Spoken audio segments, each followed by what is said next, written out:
असदुद्दीन ओवैसी संभल के असमोली विधानसभा के शहबाजपुर कला गांव में AIMIM के नेता असदुद्दीन ओवैसी ने जनसभा को संबोधित करते हुए कहा कि मुझे आज से क्लोरीन का पाठ पढ़ाया जाता है। मैं उनसे कह रहा हूं कि मुझे अपना पाठ मत दो, मुझे अपना ज्ञान मत दो।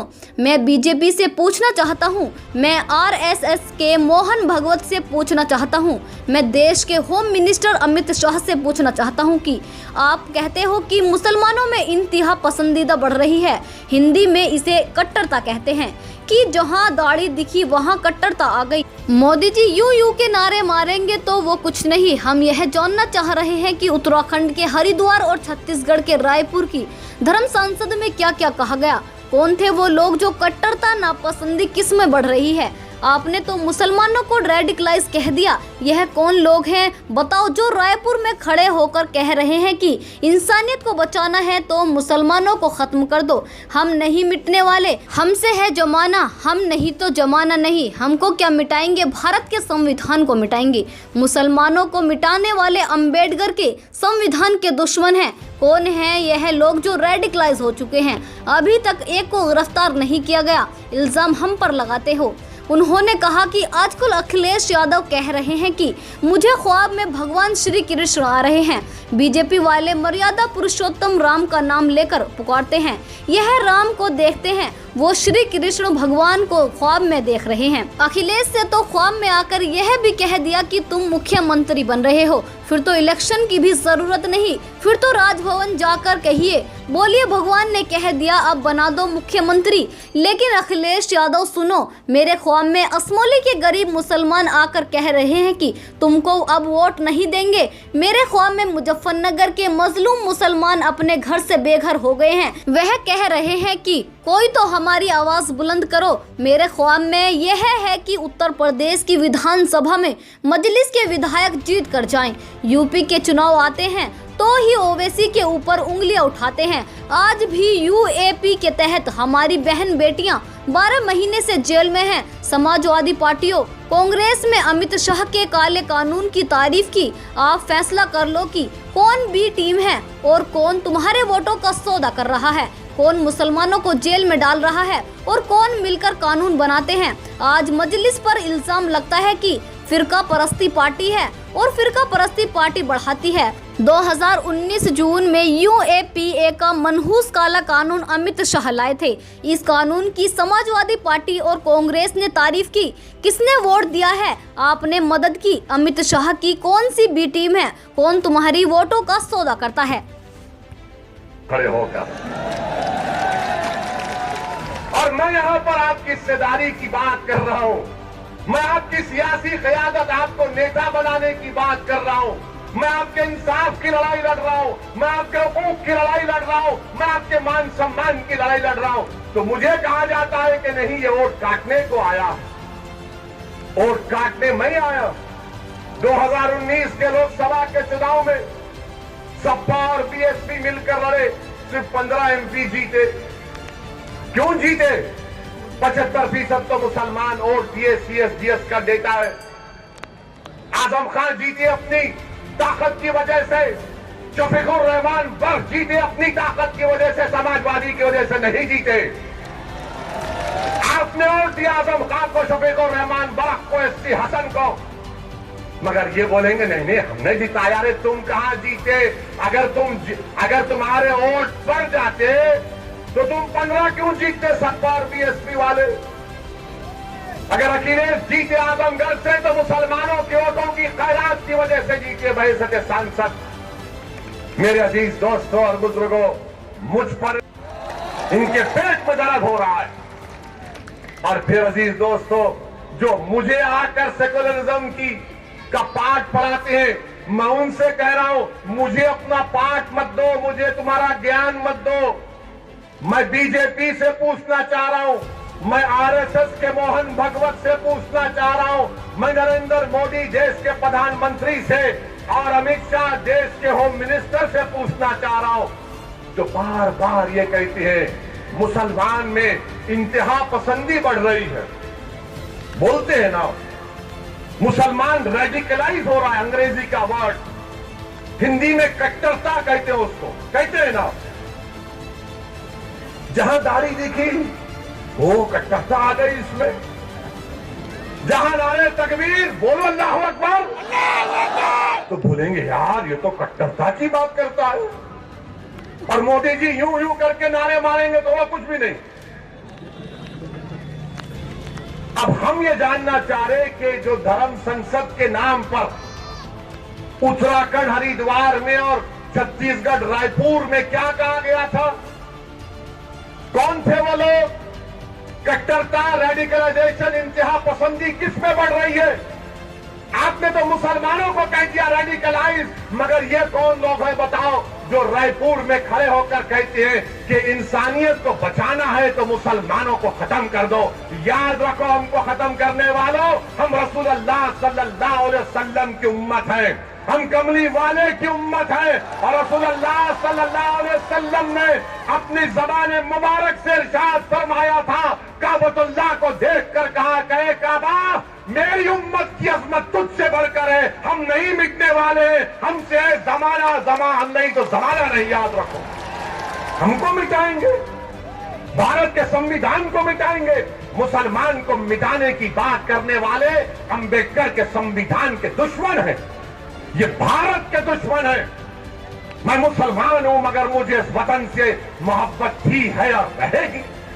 मगर कौन है ये लोग जो आज रेडिकलाइज हो चुके हैं? बताइए नरेंद्र मोदी जी, बताइए अमित शाह जी, बताइए मोहन भागवत जी, ये कौन लोग हैं जो हमको मिटाने की बात कर रहे हैं, भारत के शहरियों को मिटाने की बात कर रहे हैं, और अभी तक एक को गिरफ्तार नहीं किया गया, अभी तक एक को गिरफ्तार नहीं किया गया, और इल्जाम हम पर लगाते हैं। और भाइयों बुजुर्गों, अखिलेश यादव आजकल कह रहे हैं, अरे ये कैसे 3 बंदर तुम बैठे हो। याद रखो, इन 3 बंदरों को पहचानना है जो आंख बंद कर लेते दलित और मुसलमान पर जब नाइंसाफी होती है, जब दलित और मुसलमान के इंसाफ की बात होती है तो अपनी जबानों पर हाथ रख लेते हैं। जब हम पुकारते हैं मदद के लिए कि मौलाना को मारा जा रहा है, पुलिस से आओ बचाओ, तो कान में उंगली डालकर अपने फोन को बंद कर लेते हैं। मेरे अजीज दोस्तों और बुजुर्गों, मुत्तहिद हो जाओ, अपनी पार्टी का साथ दो।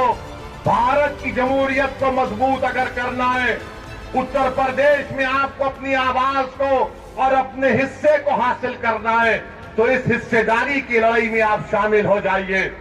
इस हिस्सेदारी की लड़ाई में आप शामिल हो जाइए।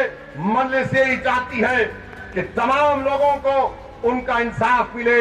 मैं यहां पर CAA के कानून के खिलाफ जो संभल में एहतजाज हुआ था, मैं अल्लाह से दुआ करता हूं कि अल्लाह सुब्हानहू तआला शहरोज उस्मानी को और मोहम्मद बिलाल को अल्लाह उनकी मग़फ़िरत करे।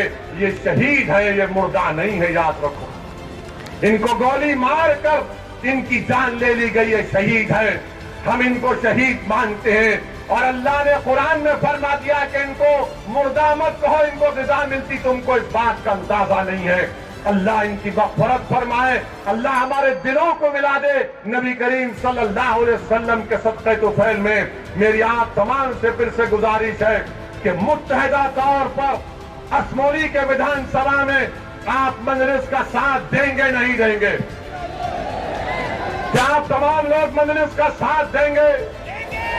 तो मेरे साथ हाथ उठाकर नारा लगाइए, नारे तकबीर, नारे तकबीर, नारे तकबीर, नारे तकबीर। अस्सलाम वालेकुम। मैं उनको मुबारकबाद देता हूं पिंकी यादव को कि आपने असमोली के मुसलमानों को और दलितों को बता दिया कि आप सिर्फ यादवों का काम करती है, मुसलमान और दलित का काम नहीं करती है। आपका शुक्रिया। आपने ये 5 साल में बल्कि 10 साल में आपने दिखा दिया। मगर अब सुन लो समाजवादी के दल्लो,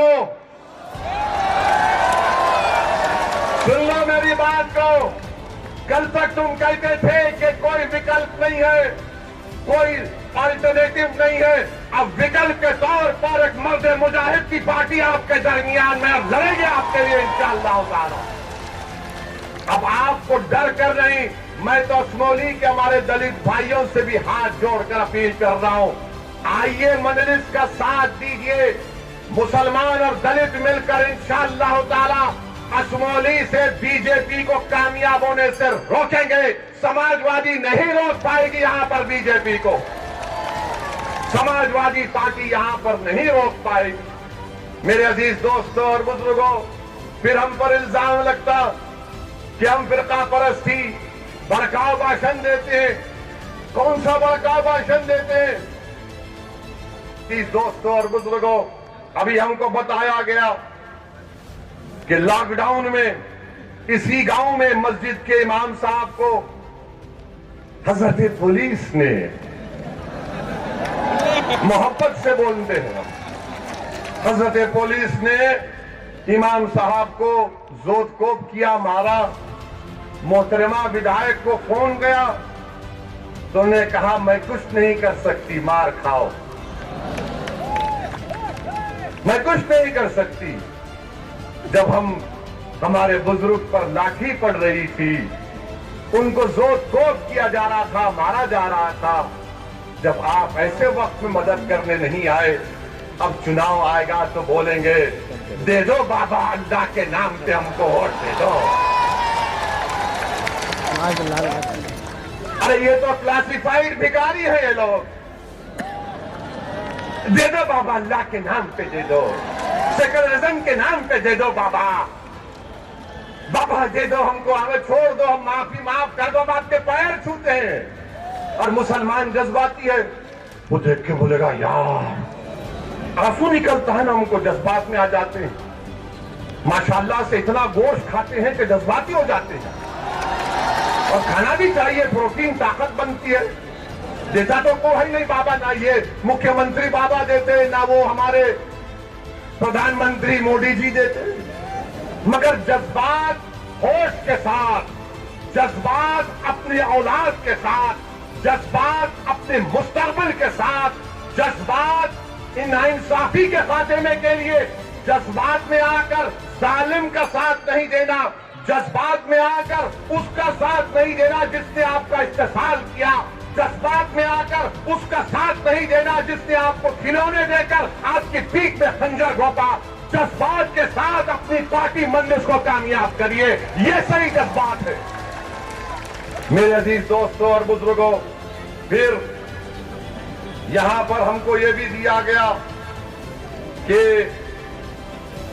इस गांव में बहुत पहले एक कॉलेज था, कॉलेज बंद हो गया। क्यों बंद हुआ? क्या मैंने बंद किया? क्या हमने बीजेपी से सौदा कर लिया कॉलेज बंद कर दो? हमको तालीम से महरूम कर देते हैं, फिरका परस्ती का इल्जाम मुझ पर लगाते हैं। बताओ आप, उत्तर प्रदेश में कितने मुसलमानों के पास 5 एकड़ जमीन है? उत्तर प्रदेश में